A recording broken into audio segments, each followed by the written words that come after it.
తాకట్లో ఉన్న బంగారాన్ని విడిపించి ఆ రోజున మార్కెట్ ధర కట్టి మిగిలిన డబ్బును మీకు అందిస్తుంది కొమ్మూరి గోల్డ్.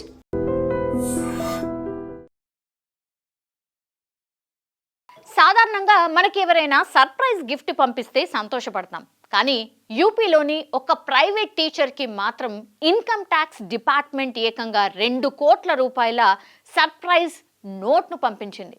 పాపం ఆయన నెలకు సంపాదించేది 6,000 మాత్రమే. కానీ ప్రభుత్వం కట్టమన్నది 2 కోట్లు.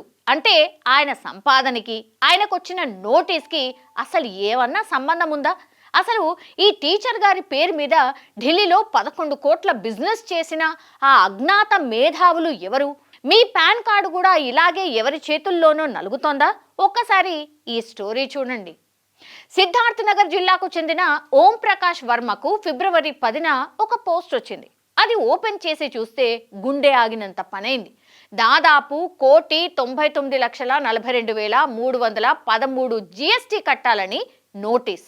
వెంటనే పోలీసులను ఆశ్రయిస్తే అసలు నిజం బయటపడింది.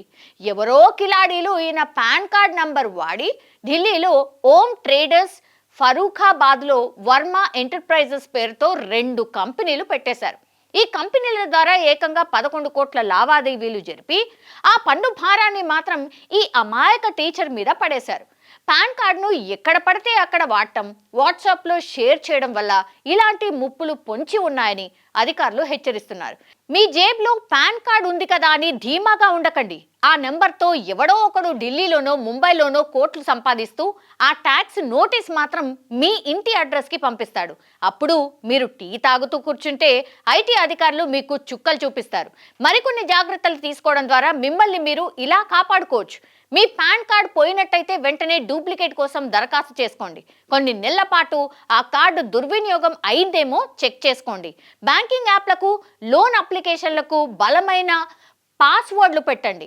2 ఫ్యాక్టర్ అథెంటికేషన్, అట్లాగే ఎస్ఎంఎస్లు కానీ ఈమెయిల్ కానీ నోటిఫికేషన్లు ఆన్లో పెట్టుకోండి. మీ పేరు మీద లోన్ లేకపోయినా మీ పాన్ నంబర్ దుర్వినియోగానికి గురై ఉండే అవకాశం ఉంటుంది.